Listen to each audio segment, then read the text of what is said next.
The morning sun filtered through the ancient oak trees, casting dappled shadows across my farmhouse porch as I sipped coffee from the same spot my grandfather once enjoyed his morning ritual. This land had been in my family for over 100 years, passed down through 4 generations of hardworking people who believed in the value of rural living and honest labor. My great-grandfather had built the house with his own hands, and my grandfather had added the grand red barn that stood as the centerpiece of our 20 acres.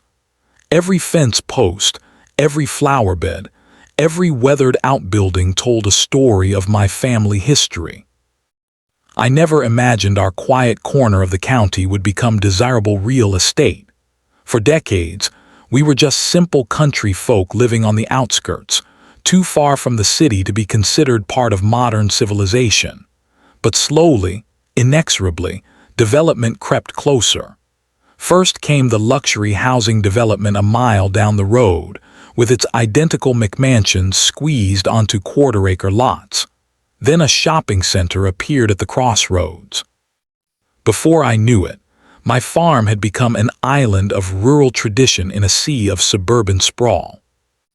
The most bewildering change came 6 months ago when I received notice that my property had been incorporated into the Whispering Pines Estates Homeowners Association. I had never agreed to join any HOA. The very concept seemed absurd for a century-old working farm. I called the county office immediately to protest, but was informed that when the surrounding parcels had been developed, some obscure zoning ordinance had automatically included my property in the newly formed association. At the first community meeting I attended, hoping to sort out this obvious mistake, I encountered her for the first time. Cynthia Harrington, the newly elected HOA president, though everyone called her Karen behind her back. She wore expensive casual clothes, a perfectly maintained blonde bob, and an expression of perpetual dissatisfaction. Her eyes narrowed when I introduced myself as the farm owner, scanning me up and down as if appraising livestock at auction. "So nice to finally meet you," she said, her smile never reaching her eyes. "We have been meaning to discuss several concerns about your property." The way she said property, like it was a dirty word, sent a chill through me. Throughout the meeting, I noticed her glancing my way whenever someone mentioned community standards or property values. During the social hour afterward, I overheard her excitedly telling another board member about her daughter Jessica getting engaged to a very successful young attorney from the city. She emphasized how they wanted a charming country wedding, something authentically rustic but elegant. 3 days later, the first notice arrived in my mailbox. Violation, failure to maintain property to community standards. The letter cited excessive agricultural equipment visible from the road and untrimmed natural areas creating an unkempt appearance. It was preposterous. I was being cited for having a tractor on a farm and allowing wildflowers to grow in meadows that had been untouched for decades. As I stood at my mailbox, notice in hand, I watched Karen drive by slowly in her white luxury SUV.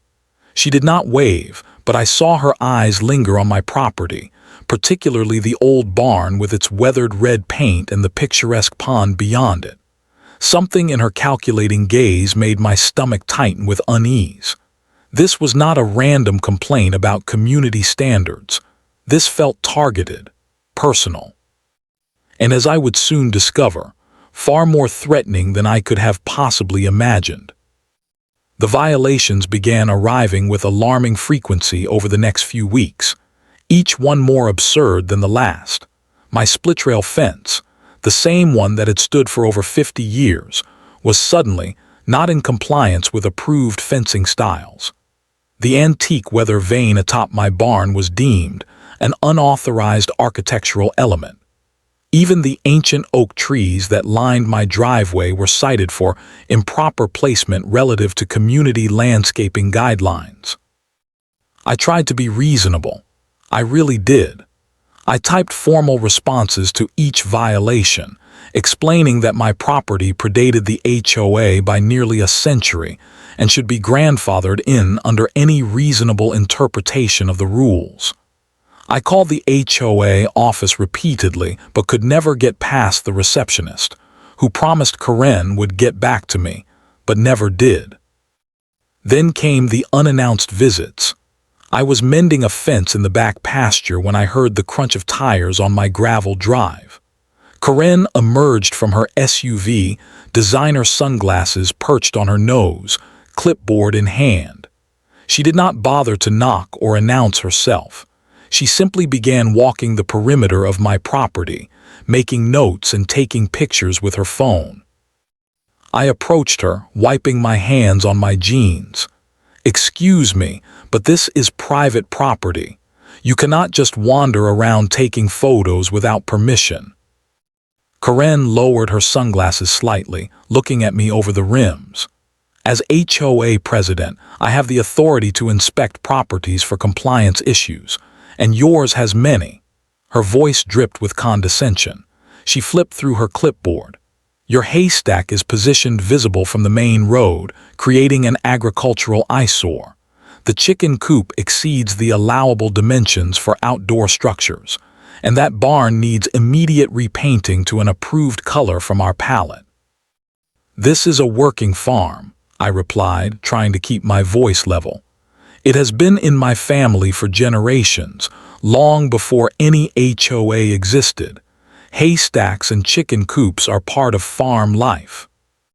"Well, this farm is now part of Whispering Pines Estates," she said with a tight smile. "And we have standards to maintain. My daughter Jessica was just saying the other day how this whole area needs to elevate its appearance. She is planning her wedding for next summer, you know. A beautiful country ceremony. All of these."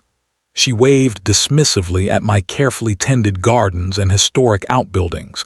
"Rustic elements need proper management. The right venue could be truly special with proper oversight." The comment seemed odd, but I was too frustrated to dwell on it.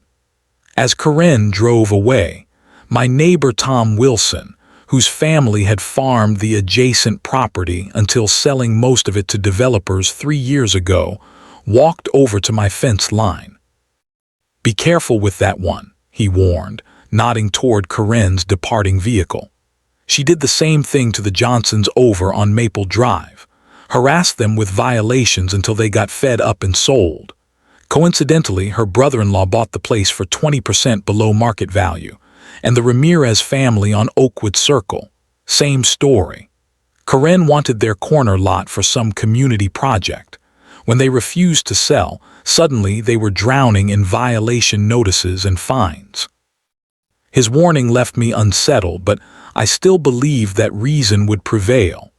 That changed the following week when I returned from grocery shopping to find Karen standing in my east pasture with a professional camera with a telephoto lens, photographing my barn from various angles. She scurried to her car when she saw me, but the damage was done. She had trespassed, plain and simple. That evening, another notice arrived by certified mail. This one was different. It included a fine of $500 for continued noncompliance and warned that additional daily penalties would accrue until all violations were addressed. The list of required corrections would cost thousands to implement and would fundamentally alter the historic character of my farm. At the bottom was a note that these decisions had been unanimously approved by the board, though I had received no notice of any meeting where my property was discussed. As I stared at the paper in disbelief, I noticed fine print at the very bottom. Failure to address violations may result in further penalties, including property liens and potential legal action for removal. The message was clear: comply, pay, or lose everything. The casual cruelty of it stole my breath. This was no longer a bureaucratic annoyance. This was systematic harassment, and I was clearly in someone's crosshairs. Saturday morning found me at the farmer's market in town, selling eggs and seasonal vegetables as my family had done for decades. My regular customers expressed concern about my distracted demeanor, but I kept the HOA troubles to myself, still hoping for a reasonable resolution. I was arranging a display of heirloom tomatoes when an unfamiliar young woman approached my stand, her eyes widening with recognition. "Oh my goodness, is this from the Willow Creek farm? The one with the gorgeous red barn and the pond with the little white footbridge?" she asked, picking up a jar of my grandmother's recipe strawberry preserves. I nodded, surprised by her specific knowledge of my property. "Yes, that is my place. Have we met before?" "No, but I recognize it from the photos. I am Jessica Harrington." She extended her hand excitedly. "Your farm is absolutely perfect. Mom has shown me so many pictures. The lighting in your north field during golden hour is exactly what we have been envisioning for the ceremony." The name hit me like a bucket of ice water. Harrington, Karen's daughter, the engaged one. I struggled to keep my expression neutral as she continued, completely oblivious to my growing horror. "We are planning for next June. The wedding planner says we will need to start setting up at least 3 days before. I hope that is not an inconvenience. Mom says the owner is being very accommodating." Jessica beamed, flashing her substantial engagement ring. "The barn is just perfect for our reception. We are thinking white draping fabric from the rafters, crystal chandeliers, and long harvest tables. Very cottagecore chic, you know. Oh, and we will need to clear some of those old farm implements for the catering trucks, but Mom says that will all be taken care of by then." My hands trembled as I made change for another customer, buying time to process what I was hearing. This woman, this stranger, was describing elaborate wedding plans for my property as if it were a venue she had already booked, as if it were already hers. "I think there has been some confusion," I said carefully. "My farm is not an event venue. It is my home. I have not agreed to host any weddings." Jessica's perfect smile faltered, but Mom said it was all arranged. She has been working with the owner for months. She pulled out her phone, scrolling quickly. "See, we even have it on our wedding website already." She turned the screen toward me, and there it was, professional drone photographs of my farm, my home, labeled as the Harrington Palmer Wedding at Willow Creek Estate. A countdown timer ticked away the days until next June. Photo galleries showed various angles of my property with digital overlays of wedding setups. One image showed my barn interior completely transformed with decorations. Another displayed a wedding arch positioned precisely where my great-grandfather had planted twin oak trees by the pond. "I am the owner," I said quietly, "and I can assure you I have made no such arrangement with your mother or anyone else." The color drained from Jessica's face. She stammered an awkward apology and hurried away, phone already pressed to her ear. I stood frozen behind my market stand, the pieces finally clicking into horrible place. The violations, the harassment, the inspections, the photos. It had never been about community standards. Karen wanted my farm for her daughter's wedding, and apparently she had decided that securing my permission was an unnecessary formality. That evening, I researched wedding venues in our area. The few rustic locations were booked solid 2 years in advance, with waiting lists and prices starting at $15,000 for a single day. The economics of Karen's scheme became clearer. Why pay a fortune when you could force someone to surrender their property instead? My suspicions were confirmed 2 days later at the monthly HOA meeting. Karen stood at the podium, projecting photos of my farm onto the screen behind her, the same photos I had seen her taking during her trespassing. "As you can see, this property continues to defy our community standards," she declared, clicking through images that had been carefully framed to make normal farm features look unkempt or dangerous. "The board recommends immediate enforcement action before these violations further impact neighboring property values. When the meeting ended, I confronted her in the parking lot. "I met your daughter at the farmer's market," I said. "She showed me your wedding website with my farm as the venue." For a brief moment, Karen's mask slipped. Her practiced smile twisted into something ugly and entitled. "My daughter deserves a perfect wedding. Your little farm would finally have some real purpose instead of sitting there like a relic of the past. Be reasonable. This area is changing. You are the only one still clinging to this outdated lifestyle." "That outdated lifestyle is my heritage," I replied, "and my property is not available for your daughter's wedding or any other event." She stepped closer, lowering her voice. "Listen carefully. You can cooperate and make this easy, or I can make your life extremely difficult. The HOA has legal authority that you cannot imagine. By the time I am finished, you will be begging to be rid of that place. Think about it." She turned on her heel, calling over her shoulder, "You have until the next board meeting to reconsider. After that, we take more serious measures." That night, I discovered the wedding website had been updated. New text described the venue as under renovation, with a note thanking the current caretaker for easing the transition to the property's exciting new chapter. Caretaker, not owner. In Karen's narrative, I had already been erased from my own home. The next 3 weeks brought a campaign of harassment so relentless it bordered on psychological warfare. Karen's minions from the HOA Inspection Committee appeared daily, sometimes twice daily. They measured the height of my grass with rulers. They photographed my tractor when I moved it between fields. They stood at my property line with decibel meters when my rooster crowed at dawn, solemnly recording noise violations. Once friendly neighbors began avoiding me at the local diner and grocery store. I overheard whispers about my dangerous farm chemicals and unsanitary animal conditions. Accusations I knew originated with Karen. The isolation was deliberate and effective. Several neighbors admitted later they had been told associating with me might result in their own properties being targeted for enhanced scrutiny. Then came the financial assault. A certified letter arrived containing a notice of accumulated fines totaling $4,750, with a 7-day deadline for payment.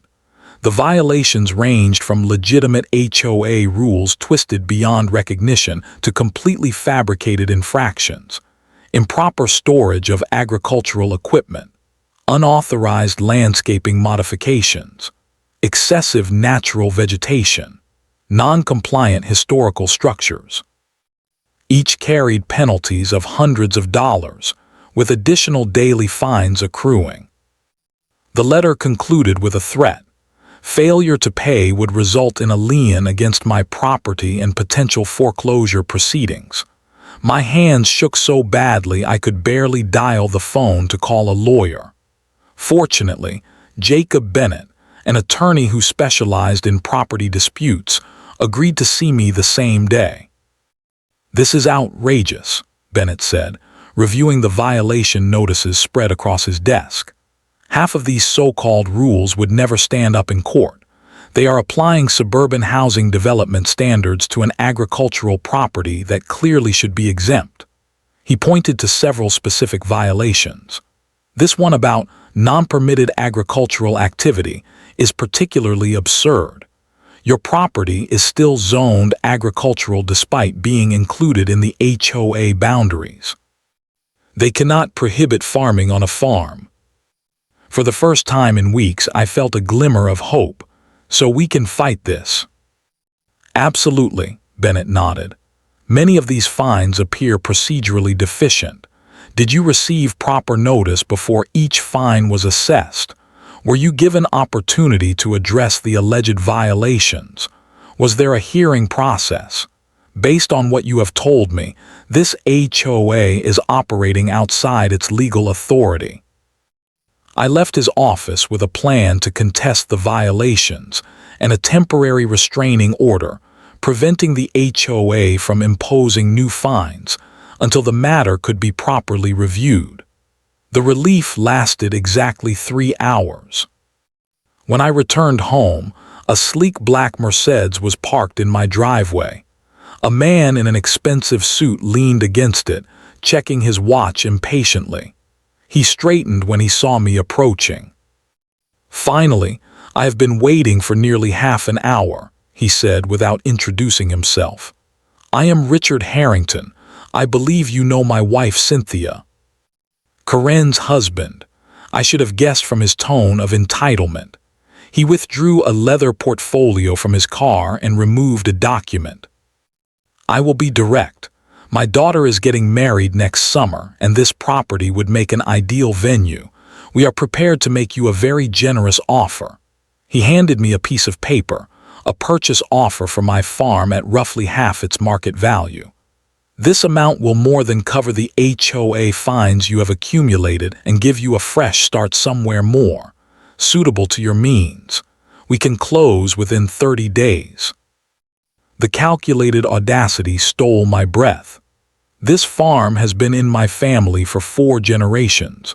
It is not for sale, especially not at this insulting price. Richard's professional smile never faltered. "I understand your emotional attachment, but be realistic. This area is changing. Your little hobby farm is surrounded by luxury homes now. The HOA fines will only increase. Eventually, you will be forced to sell, likely at a much lower price after legal fees eat away your resources." He nodded toward the house.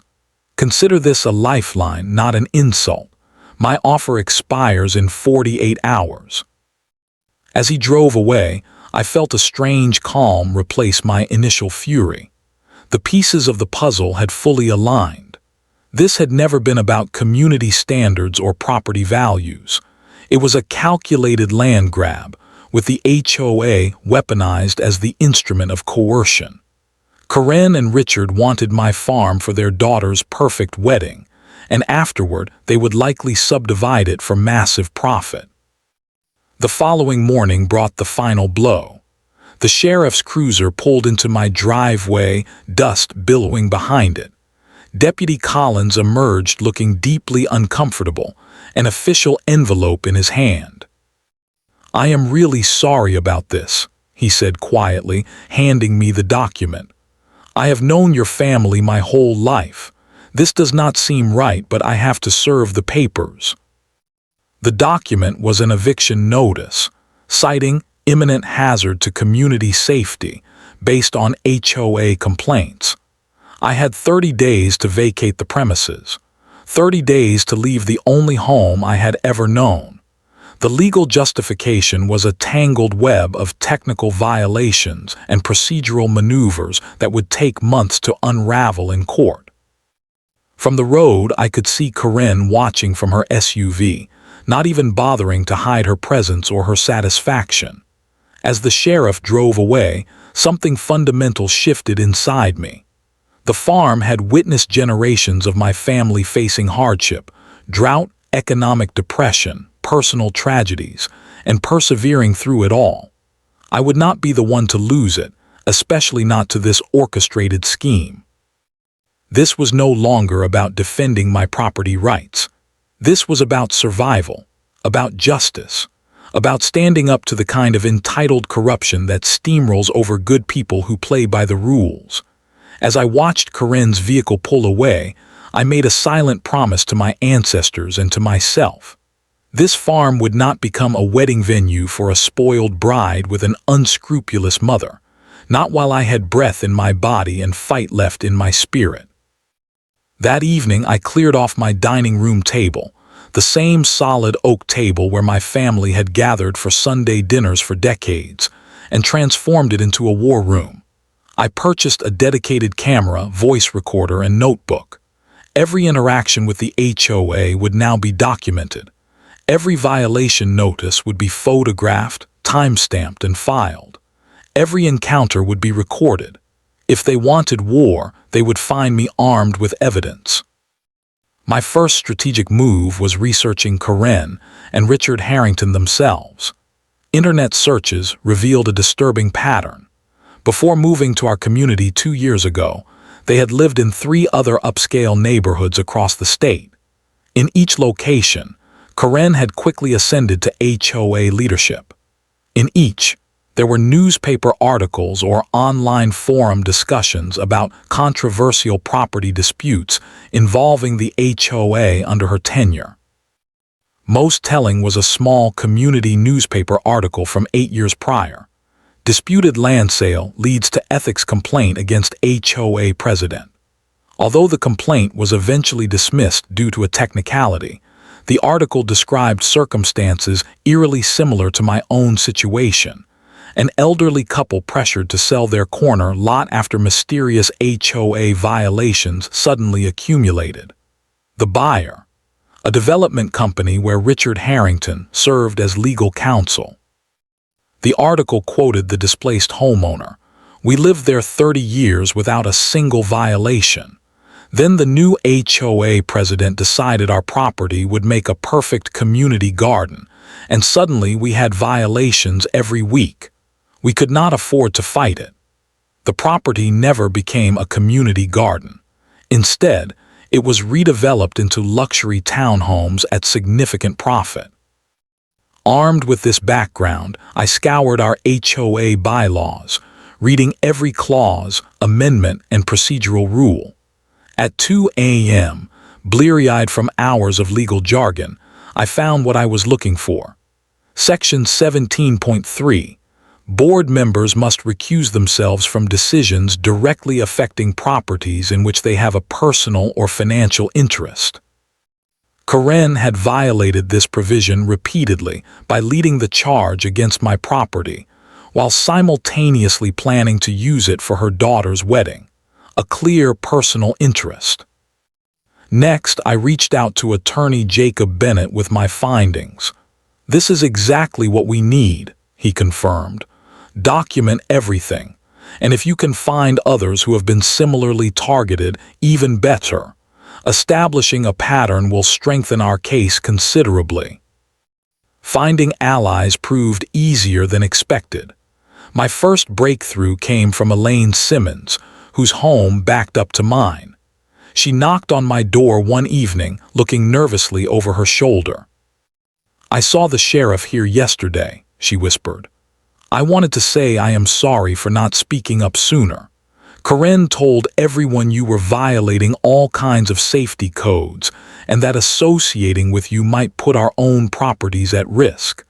But my husband and I have been watching how they are treating you, and it is not right." Elaine revealed that several neighbors had received warnings about association with non-compliant properties, a completely fabricated rule designed to isolate me. She promised to speak with others who had expressed private concerns about Karen's leadership. By week's end, I had a list of 7 neighbors willing to provide statements about Karen's targeted harassment campaign. The most valuable ally emerged unexpectedly. My phone rang one afternoon, an unfamiliar number on the display. "Hello, this is Melissa Wilson from Timeless Moments Wedding Planning." The voice sounded hesitant. "You do not know me, but I need to speak with you about the Harrington wedding." We met at a coffee shop in the next town over. Melissa explained that she had been hired to plan Jessica Harrington's wedding. "Mrs. Harrington told me she was the owner of Willow Creek Farm and was in the process of renovating it as both a family property and future event venue," she explained, sliding a folder across the table. "She had me coordinate with vendors using these photos of your property, describing very specific plans for the space. When I asked about permits and event insurance, she assured me everything was being handled through their family corporation." Melissa had become suspicious when Karen repeatedly avoided introducing her to the caretaker, who supposedly lived on the property. After researching county property records and discovering my name as the actual owner, she felt ethically obligated to contact me. "In my line of work, reputation is everything," she said. I cannot be associated with misrepresentation or pressure tactics. I have already informed the Harringtons I can no longer work on their event. The documentation Melissa provided was damning. Emails where Karen explicitly claimed ownership of my farm, detailed wedding plans involving extensive modifications to my property, and a timeline showing the harassment campaign had begun precisely when Jessica became engaged. Most crucially, Melissa had saved a text message where Karen wrote, "The current occupant is being difficult but will be gone by January. The eviction process has begun. Proceed with all plans as discussed." Word of my evidence gathering spread through the community. One evening, Martha Collins, whose husband had served on the HOA board for years before Karen's arrival, approached me at the local hardware store. "Meet me at the diner tomorrow at 10 a.m., she whispered. "Corner booth, come alone." When I arrived, Martha slid a USB drive across the table. Security footage from the HOA office and community center. My husband installed the system before he resigned from the board. Karen does not know all the cameras are still active. She tapped the drive. "There is footage of her discussing your property during board meetings when no official business about your farm was on the agenda. And something even better, her tampering with your violation notices, changing dates and adding charges after other board members had signed off on lesser complaints." As my evidence mounted, the broader community began to shift. People who had avoided eye contact for weeks now stopped to ask how I was doing. Small gestures of solidarity appeared. A basket of fresh bread on my porch, offers to help with farm chores, neighbors, coincidentally, walking their dogs along my property line when HOA inspectors arrived. The isolation Karen had engineered was crumbling. By the end of the third week, I had assembled a comprehensive dossier documenting every aspect of the harassment campaign. My attorney reviewed it all, his expression growing increasingly confident. "We do not just have enough to defend against their actions," he said. "We have enough to go on the offensive." The emergency HOA meeting was scheduled for 7 p.m. on a Tuesday evening. Traditionally, these meetings were sparsely attended affairs held in a small conference room at the community center. Tonight was different. The parking lot overflowed with vehicles. The meeting had been moved to the main hall to accommodate the crowd. I arrived purposefully late, allowing the room to fill completely before entering. Karen stood at the podium, shuffling papers and looking annoyed at the unprecedented turnout. Her expression froze when she saw me walk in, flanked by my attorney Jacob Bennett and Melissa Wilson, the wedding planner. "I believe there has been a motion to discuss the enforcement actions against Willow Creek Farm," my attorney announced, his voice carrying through the packed room. "As the property owner directly affected by these actions, my client has the right to address the board and the community." Karen's knuckles whitened on the podium. "This meeting has a set agenda. We cannot accommodate unscheduled speakers." "Actually," Jacob replied, "according to your own bylaws, Section 5.2, property owners who are the subject of enforcement actions have the right to speak at any meeting where those actions are discussed. The eviction notice currently in effect certainly qualifies." A murmur ran through the crowd. Many were learning about the eviction for the first time. Board member Thomas Lee, a retired judge who had often been absent during critical votes, leaned forward with sudden interest. "I would like to hear what the owner has to say." Karen had no choice but to yield the floor. I approached the podium calmly, placing my evidence binder and laptop on the surface. For weeks, I had been the victim. Tonight, I was the prosecutor. "Good evening. Many of you know me as the owner of Willow Creek Farm, which has been in my family for 4 generations. I kept my voice steady, professional. I am here to address what appears to be a coordinated campaign of harassment and attempted property seizure conducted through the mechanism of this homeowners association. Over the next 20 minutes, I methodically presented my evidence.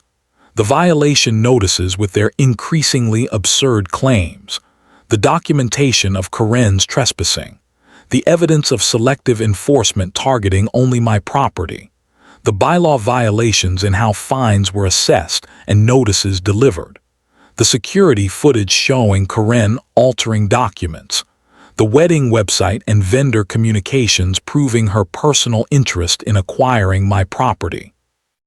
Most critically, I continued, I draw your attention to Section 17.3 of the HOA bylaws, requiring board members to recuse themselves from decisions involving properties where they have a personal interest. President Harrington not only failed to recuse herself, but actively led the campaign against my property, while simultaneously planning to use it as her daughter's wedding venue. This represents a severe violation of her fiduciary duty to this association. I displayed the text message where Karen explicitly stated I would be gone by January through the eviction process. The room grew so quiet you could hear the air conditioning hum. Finally, I present wedding planner Melissa Wilson, who worked directly with Mrs. Harrington on plans for my property. Melissa stepped forward, professionally composed. Mrs. Harrington represented herself to me as the owner of Willow Creek Farm. She provided access to the property for vendor site visits when the actual owner was away. She discussed structural modifications to buildings she does not own. All of this is documented in our communications. When Melissa finished, I addressed the room one final time. I am not asking for sympathy. I am asking for accountability. This HOA has been weaponized for personal gain.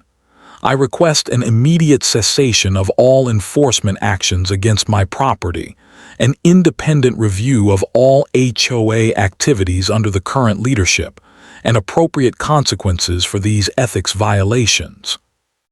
The silence that followed was broken by an elderly woman in the third row. My husband and I have lived here for 30 years. We have never seen such abuse of power. I move that we immediately suspend all actions against Willow Creek Farm pending a full investigation. Voices rose in agreement. Karen attempted to regain control, her face flushing with anger. This is preposterous. This farmer is simply trying to avoid compliance with our community standards. The board has acted properly throughout. The board was not properly informed, interrupted Thomas Lee, the retired judge. I have sat on this board for 5 years, and I was not made aware of the full scope of these enforcement actions, nor of Mrs. Harrington's personal interest in this property. I second the motion for suspension of all actions and add a motion for an immediate vote of no confidence in the current president. Karen's composure shattered completely. Do you know who my husband is? That farm was perfect for my daughter's special day. You are all going to regret this. Jessica deserves a perfect wedding, and that rundown farm is the only suitable venue in the area. Her outburst confirmed everything I had presented. The room erupted in shocked conversation. Through the community center windows, I could see local news vans arriving. Someone had tipped them off about the meeting. As cameras began recording through the glass doors, Karen realized the full extent of her exposure.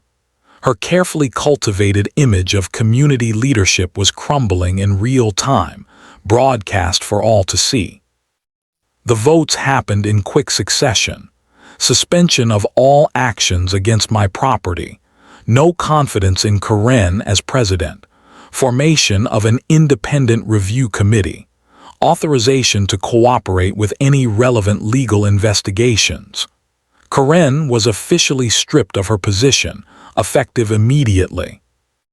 As she was escorted from the podium, still shouting about her daughter's wedding dreams, I felt no triumph. only relief that justice had prevailed.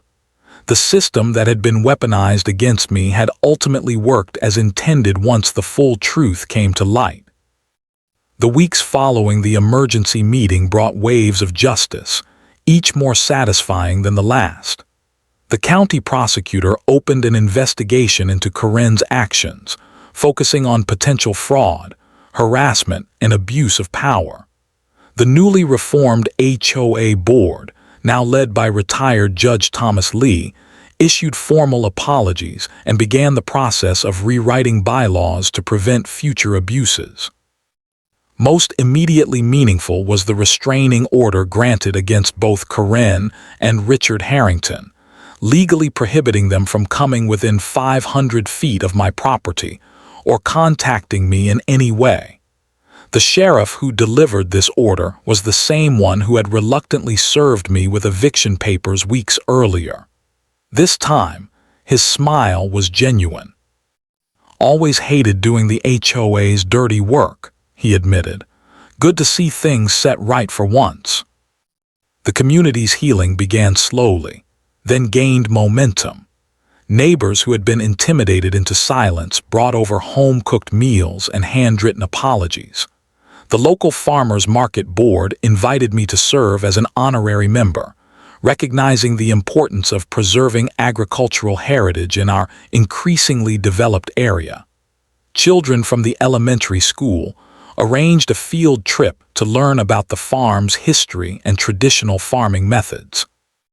In a particularly moving gesture, several neighbors organized a barn-raising weekend, coming together to help repair and repaint my historic barn, which had suffered from neglect during the months I had spent fighting the HOA battle instead of tending to normal maintenance. The red barn, once cited as an eyesore in violation notices, gleamed in the autumn sunlight, restored to its former glory through community effort. The legal consequences for Karen continued to unfold. The HOA audit revealed she had improperly allocated funds and selectively enforced rules against those who opposed her agenda. All fines against my property were invalidated, and Karen was ordered to personally reimburse the HOA for legal expenses incurred during her fraudulent campaign.